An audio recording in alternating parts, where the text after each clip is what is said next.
Hi, we're back with another Bridge with Steve video. We're here on the way to Reading, which is the 2-star Congress. I'm playing with Andy Bowie and we're late. So the reason you're not getting the usual walk into the venue thing is because as soon as we get there I have to run out.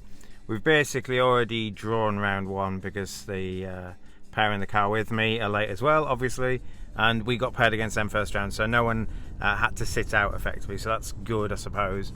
We're going to be walking in. It's a 2-day event. Well, it's a 3-day event in total. We're playing teams on Monday, on the bank holiday Monday, and this is a 2-day pairs event. It's a qualifier and final. I'll give you more information on how that works in a second. But you can see we're crossing the bridge in lovely Reading. Yeah, I'm playing with Andy today. Matt Brown is playing with Sophie, and they won the Nationals in America, so they should do quite well today. And then in the car with me is Pravin and Jonathan. Thankfully they gave me a lift down, so I didn't have to go through London on the train. And yeah, we're about to pull in now, so I'm going to jump out, rush to my table, play some boards, and get back to you in a slightly more sedate pace. So I'm settled down now after that bit of a mad panic. We only lost one round, and I think we got like maybe slightly below average actually. Maybe we've got 8 VPs out of 20. There are 12 rounds of... Oh, before we start any further, I'm playing with the lovely Andy Bowie. Hi. Andy was on time, I was not. So yeah, with a decent second round, I think we've got a win. There are 12 four-board rounds. We're in quite a nice venue actually. You can see behind us some sort of courtyard next to a river of some sort. There we go. People on canal boats and so on, and the playing area just in there. So there's 12 four-board rounds. We're Swissing it, so it's barometer scoring Swiss turned into VPs, I think. Maybe not. Maybe it's just match points. I'll have to double check the VP bit. Maybe. So it might just be match points, but you're playing against people on the same record as you, so you can't just stomp the weak players and just get tons of good boards. If you're doing well, you're playing against good people. In theory, that's how it should be working. Whether it's Swiss or not, I will confirm that for you next time I speak to you. But yeah, doing alright. 4 boards. There's one board I can make another trick on, so I think we've made one mistake, but we got 3 decent boards other than that, so I think that's a win. Sometimes being late to an event, like, you want to get your brain in gear sometimes, and on the way down we were talking about hands and a bit of system cropped up and stuff, and they're playing together today. But because I didn't get to the venue and chat to friends and say hi and settle down, I'm just a bit on edge at the moment. I just need to calm down a bit. But thankfully Andy and I play quite fast, so we finished with 11 minutes on the clock, and then there'll be a bit of moving about time. So gonna loiter out here, chill out for a bit, and maybe get something to eat actually, get some sweeties. It's an Ollie Cowan event, so there's sweeties here today. So nothing too interesting in the first 4 boards to talk about, I don't think. I made a mistake, but you know, it's not an educational one, it was just a poor play from me, so what can you do? So yeah, we'll be back in a bit. So this is the playing area. We're waiting around for the next pairing. It's quite a nice room. The tables are a bit close together, but not too uncomfortable. I can see a lot of past criminals. We've got Athy and Alan and some other people floating around, and there's scores there. So I don't think the update during the round, but the update after the round. So that's after 4 boards. It hasn't updated yet. I think we'll maybe waiting for a table or 2 to finish, and it looks like they are match pointed, I think. Maybe. I can't quite tell. I'm a bit confused, to be honest, because I arrived late and I don't quite know what's going on. There's the man. There's a man. He's hiding. And there's Megan's mum, Sarah. So yeah, so we're waiting, and I'm just going to chat to some friends now. So you hold the following hand. It's just one of these match points things you have to do. I think we've won that round as well, so I think we've got a small win and a bigger win. You have some cards. What was your hand? You had king to 3, ace to 4, king queen to 4, 2 small.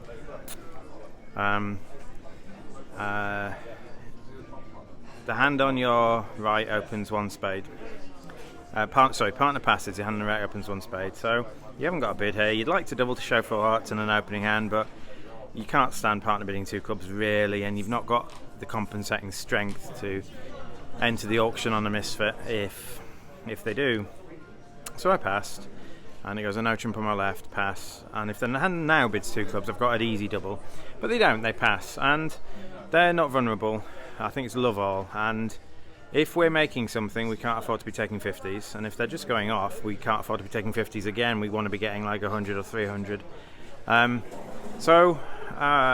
hadn't actually decided what I was going to do, but I decided to double now, which means I've probably got spade length if I haven't doubled a spade initially. It means I'm probably short in one of the other 3 suits.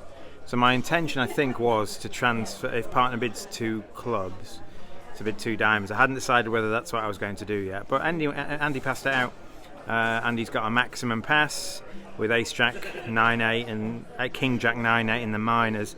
Sadly, she led the wrong one. We can beat it by 2 for 300. We beat it by 1 for 100, which was good. It was above average. Obviously 300 is just not a top, but it's a pretty good board. But getting 50 is a pretty bad board. So getting 100 was above average, and getting 50 would be below average. That was the sort of thing you see on the Travellers, and it's one of these match point pairs decisions that it could work out wrong. Partner could bid 2 clubs, I bid 2 diamonds. Could be in a 4-3 or something, and but the auction speeds it out. They're probably not going to catch you very often, and sometimes they might even run when there is a misfit. So for example, if I double and they run to 2 clubs, partner can double that and you get 300 or 500 that way. So there are pluses, I think more pluses to minuses to bidding on this hand, even though you don't quite have the right shape, and it worked out well for us there. So we finish early again. Woo! Andy got this little wiggle when she's on camera. Do the wiggle, Andy, do the wiggle. That's the Andy wiggle. Okay, so you get to 3N on this hand, and the bidding has gone 1 diamond from the south hand, 1 spade overcall from the west hand, 1 nut trump from the north hand, 3 nut trumps from the south hand. So you're in 3N here, and they lead the 7 of hearts. So you're playing match pointed pairs. What do you do? If you count your tricks, you've got 6 diamond tricks, you've got 2 aces and dummy, that's 8, you've got the king of hearts is 9, and you can set a spade trick up for 10. You can just play a spade to the king. If you don't use your king of hearts to trick 1, you can play a spade to the king, and if it loses, you've got the queen of spades for 10.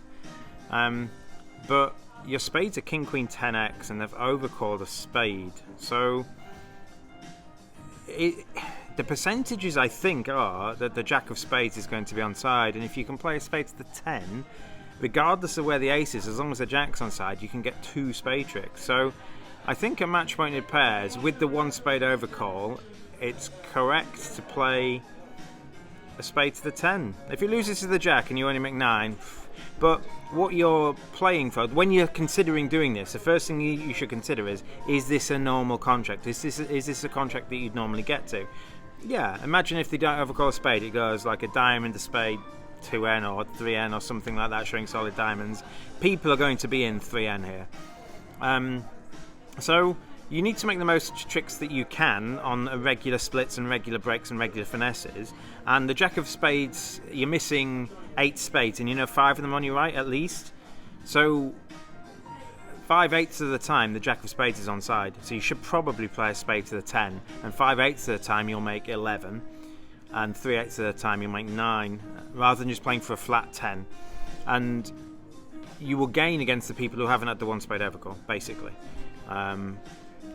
So I played a spade to the 10, it forced the ace. That doesn't matter, just whether the jack's onside or not. You can see from the full hand here that his 1 spade overcall, well, suit wasn't very good, and he ended up throwing all his spades away, so I made 12, but that doesn't matter. Making 11 was going to be a top anyway, so yeah, interesting pairs play. At teams, I mean, it doesn't really matter what you do at teams, you've always got 9, but at pairs, I think the correct play, given the odds, given the 1 spade overcalls, is a spade to the 10, so I felt happy about that. So we're done. We were, despite having sat out and got below average, we were on table 4, and then we've had 2 bad rounds, so we're like probably in the middle of the pack again. It's a nice format. Our opponents, the last 2 sets have had the cards, I'm afraid. They just bid some 3Ns. We let some extra tricks through, but we weren't going to get a good board in both sets. Future Steve's about to tell you an interesting 3 hearts maybe, once he's had a look at the hand records to decide whether it was just good play all round or whatnot, where we were defending and we got another below average board because Declarer made it. So We will see. And we're just going to have a break now. We've got like just under an hour before we're back for another 6 sets of 4. I think it's top 18 pairs qualify. The room, I don't know how many tables there are. How many tables are there? There's about 30 odd tables, so there's like 72 pairs. So only like the top quarter of the field qualify. So it's a tough ask to finish in the top quarter rather than the top half usually. But we can do it because we're Andy Bowie and Steve Rain. Yeah. So we're dropping down the field. We did have a round that caught us back up, but then we dropped again. You have this hand, and this is Andy's hand. You have to remind me what your hand is exactly, Andy, but you've got something like ace to 3 spades, queen jack x of hearts, and some things. It'll be there anyway. That's your hand. You've got like a weak no trump, and you open one of your minor. Partner bids 1 heart, so you open a club. Yeah, so you've got jack to 4 clubs and king jack x of diamonds. So that's your hand there, just for future Steve to remember which hand we're talking about. You open 1 club, and partner bids 1 heart, and you bid 1 no trump, which is your 11 to 14 balance. Partner bids 2 clubs, forcing 2 diamonds from you, and then partner bids 2 hearts. And this shows an invitational hand with 5 or more hearts. Could be 6, maybe 6 hearts and a 10 count, or 5 hearts and 11 count, something along the line there. And obviously partner won't have 5 small hearts. They're likely to have king 10 to 5, ace king to 5, something like that. So decision one's fairly easy. Do you bid? Now your minimum. Within the context of your 11 to 14, you are minimum. You have 3 card heart support, which means it's a better 12 count than it could be, but you're down the bottom, so you don't really need to push at match points for these thin games. You need to be bidding games that are making 50% of the time, or more than 50% of the time, I think. So you pass. And then the next hand backs in with 2 spades. Your partner doubles this, which should probably be for penalties in this spot, I think, or just values, or do so. I don't know, but partner could have bid 3 clubs or something with a take-outy hand, so I don't know. Partner doubles this. And partner's shown the hand, so surely this is penalties, and it goes pass. And it's your decision. Do you pass it out, or do you bid 3 hearts? Now you've got this undisclosed queen jack x of hearts, and maybe partner might have fewer heart tricks than they think they have, given, they might have 6 hearts and hearts might be 6-1. You might not, if partner's got ace king 6 hearts, but are they really doubling with that? I don't know. But the other question you have to ask yourself is, what are the colours? And the colours are, they're vulnerable, we're not. So that might factor into your decision. Should you pass this double and hope to get 200, or even 500 is the top, but 200 is the top. If you weren't bidding game, 200 is going to be a top, so can you take this one off? Well, if partner's got a 10 count and 6 hearts, they're not doubling here. They're probably just bidding 3 hearts, probably.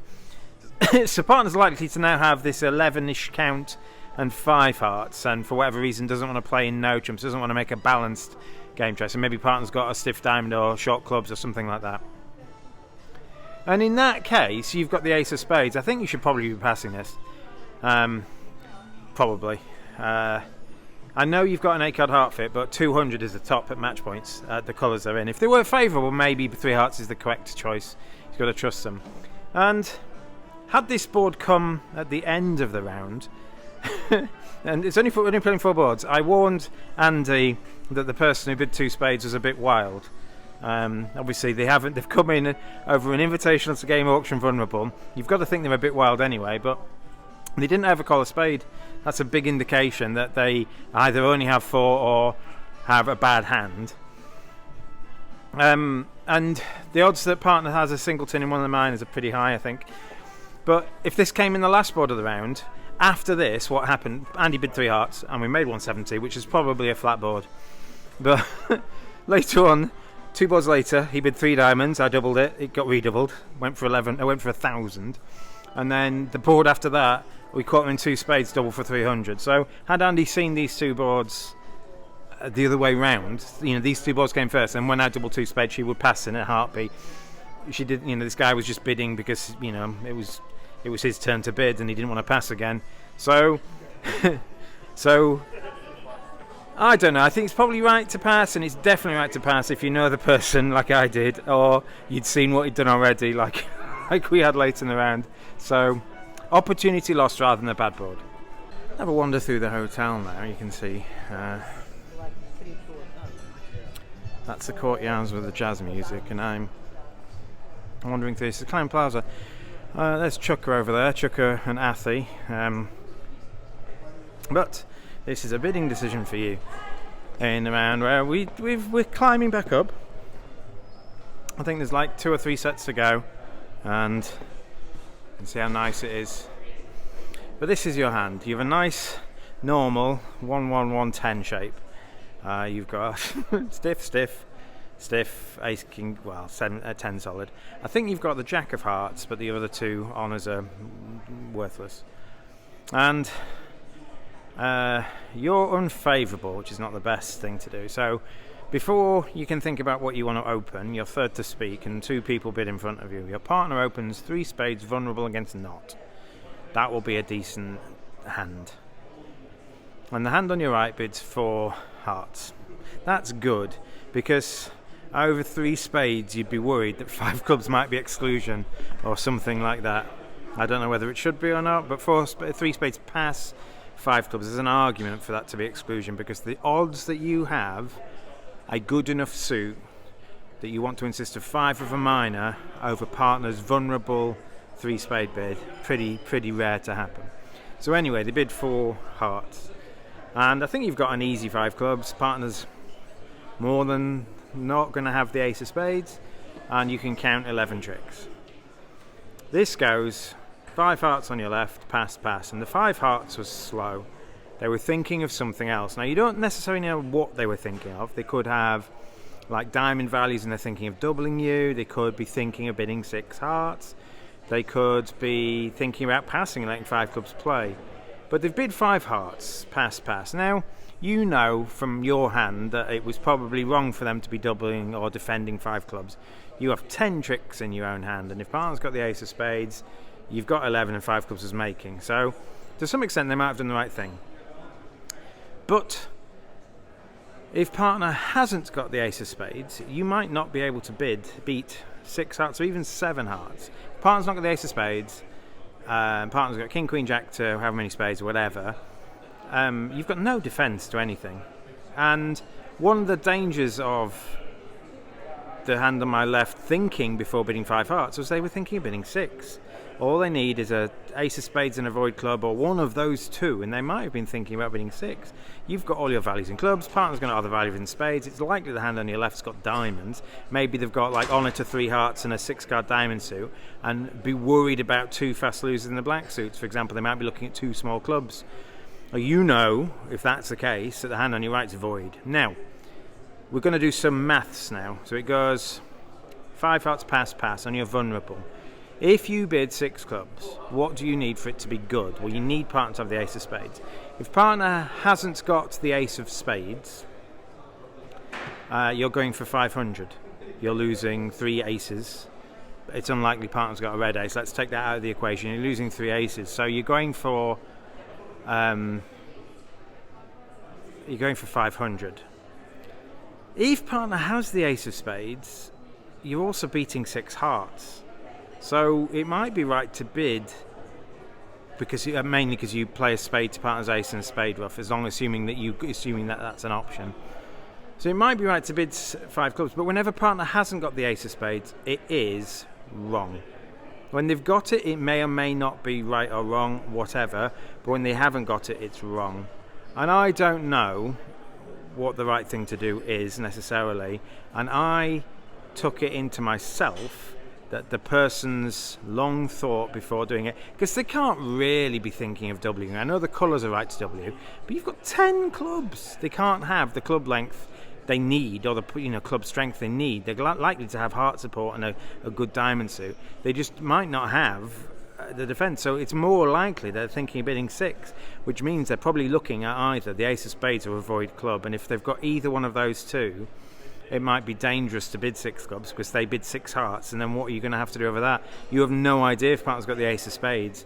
And my worry about bidding 6 clubs when it's right it's also impossible for me to tell if it's right, because it's impossible for me to know if partner's got the ace of spades, because they might make a forcing pass, they'll bid 6 hearts with a void club, but that's not what beats 6 hearts. What beats 6 hearts is partner having the ace of spades and you're getting a ruff. So I don't know what to do. I've never held a 10-card suit before, not in a real hand. I passed. We conceded 480, and 5 clubs is going for 500. 6 clubs is going for 500. And when you open up the Traveller, you see the other scores. People are going off in 7 clubs. People are doubling 5 clubs. Such a wild hand.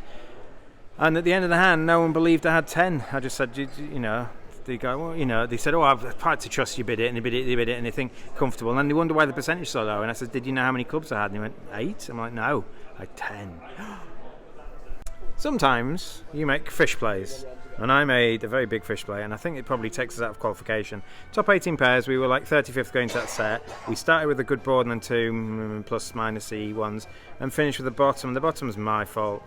I'll just going to show you the whole hand. The bidding goes, I passed with the north hand, and it goes 1 club, pass 1 spade. So as the north hand I doubled, showing both red suits. It goes, stop 2N. I don't know if they're playing support doubles or not. 3N, pass, pass, pass. And partner, the heroic lady that she is, led a diamond, led the 5 of diamonds. And I don't know what went through my head. I thought about playing either one of my ace, queen or 9 at trick 1. And, I could put the queen in. I kind of wanted to retain communications if partner's led from the 10. I haven't got an entry. And if partner's 1 card is the king of clubs or something like that, maybe I need to just retain communications. They're laughing at me now. Do you want to see the laughter? Yeah, it was really bad. So it went through my head, and I just thought, I'll play the 9, retain communications. Partner's led from 3 to 10. Surely the king of diamonds is on my left, or they haven't got a spade fit, and partner's got a spade entry or something. No. And worst thing is, not only did I concede a diamond trick, they took the heart finesse as well. So they just put, even with diamonds wide open, even though they know they've got a good board because diamonds are wide open, they took a heart finesse and made 11. And that's why Matt's laughing at me. Pretty much takes us out of qualification, I think. I think we'd have to have an absolutely nuts last round, and we'll go for it. I think we'll go for the last round and do what we can. But yeah, that might be it for us today. We've got 4 more boards to salvage things, but we're going to be something like 36 with 18 qualifying. We need a huge set. Even worse than I've just been told that the queen of diamonds is strictly better than the 9. If I'm planning to duck and retain communications, I should play the queen because it pins the jack anyway, and then when partner's got the king, we cash 5 diamonds. So it was even worse. And we're done. We've got a sad wiggle. Yeah, we left itself too much to do, I'm afraid. That mistake on the last round is haunting me a bit. We actually had 3 good boards out of 4 here. It looks like we're about 22nd with the top 18 qualifying.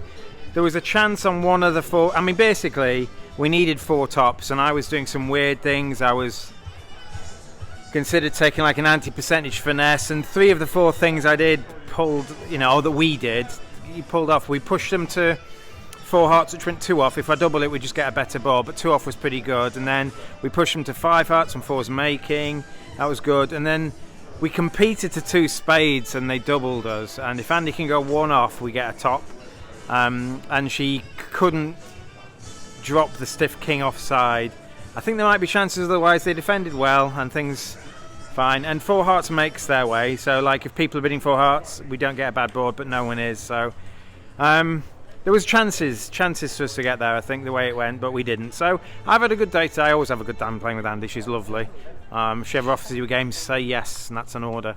We'll be back tomorrow. Tomorrow we are going to play in the one-day Swiss, which is like a 7-7s Swiss, and we'll watch Matt and Zosha from afar. They should hopefully be in the top final. We'll be joined by Gizzy. Athi, did you make the final? Athi and Root made the final. Gizzy's decided to join us, which would be good.